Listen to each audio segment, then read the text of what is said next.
So in this video we'll look at foliage and how we can make foliage for games. Foliage is one of those things that it's easily overlooked. It will feel empty without it. And making foliage is also a nice way to transfer into UV maps and UV unwrapping. So in this kind of unit we'll learn about how we can make foliage, and then in the next one we'll learn about UV maps. So foliage is not made with vertices, or at least it's not fully made with vertices.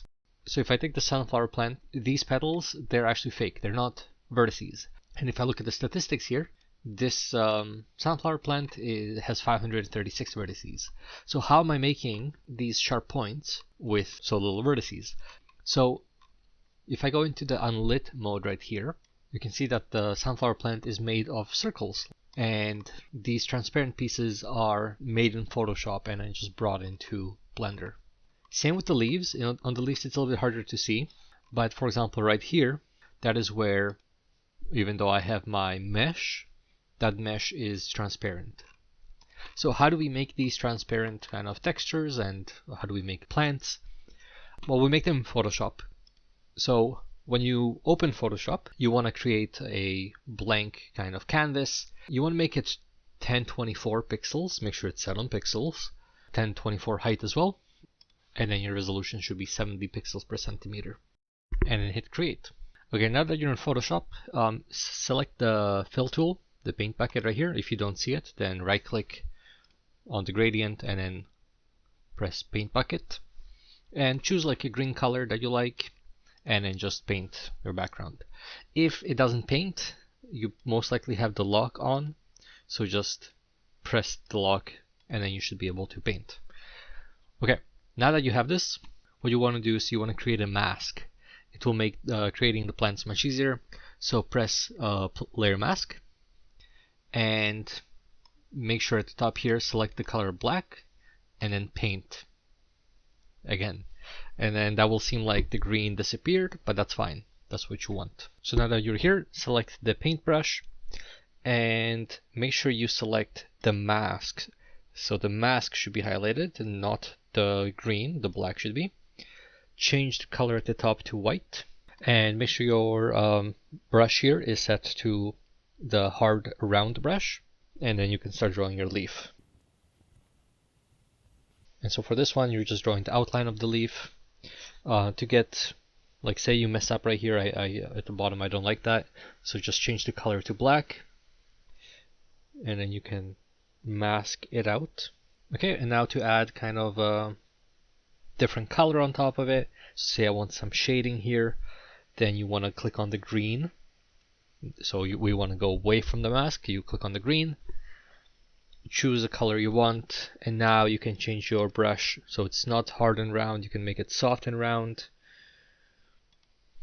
Choose a color, say I want to do some highlights, and then you can just paint your highlights. Same with the shadows.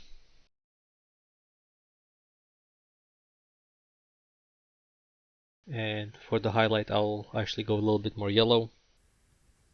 Okay, and if I'm happy with this leaf, then you also want to do the same thing for like a petal. So you'll create one leaf and one petal. So same thing, click on the mask, choose color white. Make sure your brush is once again hard round, opacity 100%, and then start drawing whatever petal you like. Again, just the shape. And then if I want to add color to it that's not green, click on the green layer. Choose a color you want. Say I want something pink. So now you can paint on top of it. And again, if you want to add more detail to it, get the soft round brush and you can start drawing details.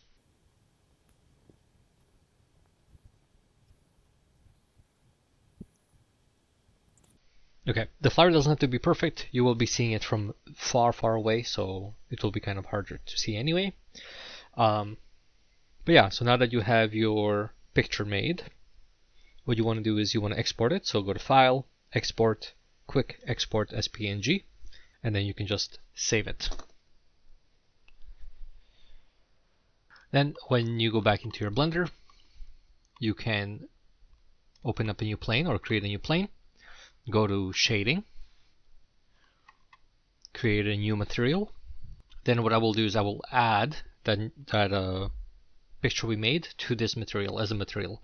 So I'll click on this principled BSDF, Control T. That's a shortcut that will add a bunch of things, but here where it says image texture, you will click open and then navigate to where you saved that image. So here, and then open. Cool, so now I have my image here. I always like to have the roughness set to maximum and the IOR set to 1.0. So that's that. And then the alpha from this orange thing, move the alpha to the alpha of the green. And so now you have your transparent textures all ready to go. So now back to the layout mode. To actually create or form your flower, what you want to do is go to edit mode and then press K for the knife tool, and you want to just cut out this flower that you made. Make sure you don't cut through the flower, so cut around it. And then when you're happy, press enter and also cut out the leaf.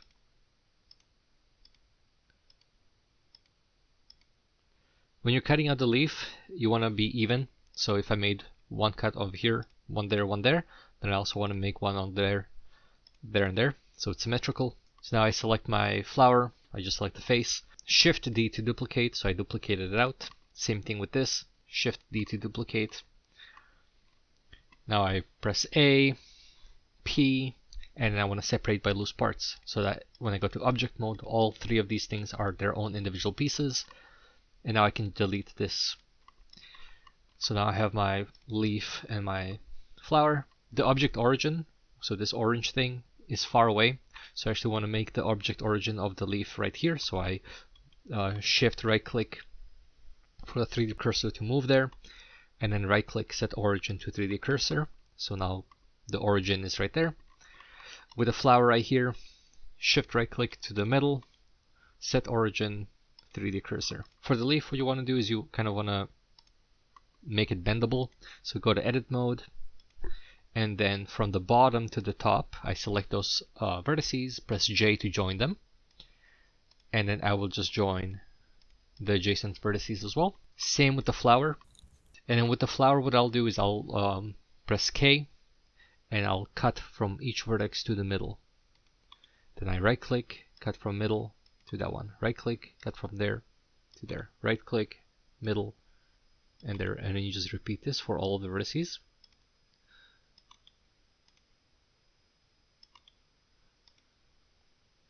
And then hit enter when you're happy with it. And you'll do one more thing. Once press K one more time, and then kind of just draw a circle and enter. So now I can take this bottom vertex, press G, move it down. I can take this loop, press G, move it up, and you can style the flower however you want. Okay, and then we want to make it shade smooth. So there's the flower. Same thing with the leaf. I'll make these things kind of fall down. These things go up. And then I want to give it a curve. The best way to give it a curve is select the bottom vertex, move the 3D cursor there by pressing Shift S, and then cursor to selected. Then I'll press this proportional editing tool, and now I can press R to rotate. Like this is good enough.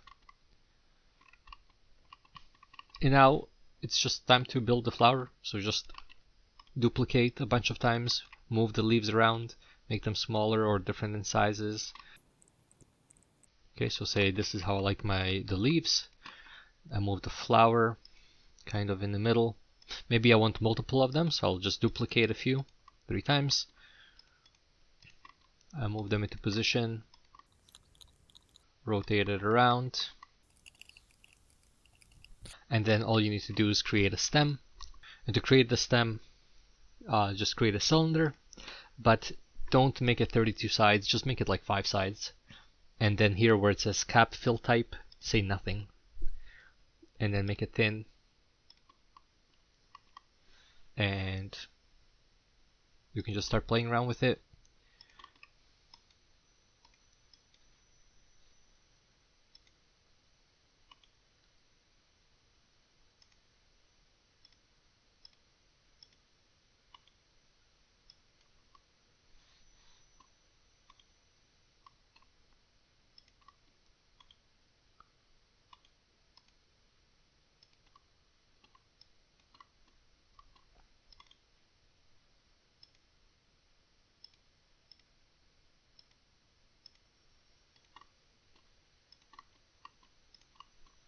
Okay, and then position the flowers so it actually matches.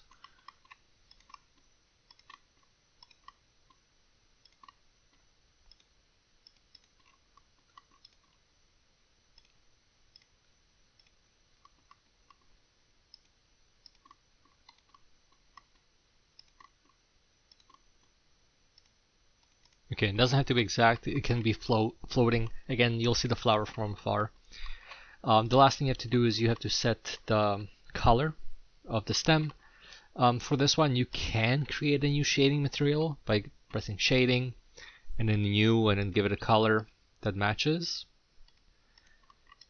But a better way to do this is to actually do it through the UV editing. And so for that, just go to edit mode of the stem, press U, press Smart UV Project, unwrap, go to UV editing.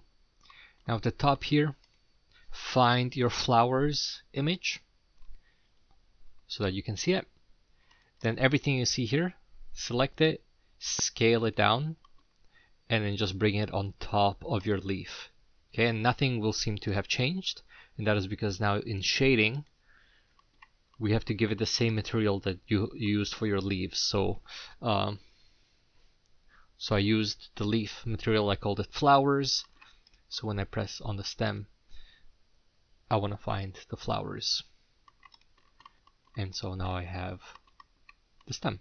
And I can, of course, shade smooth it.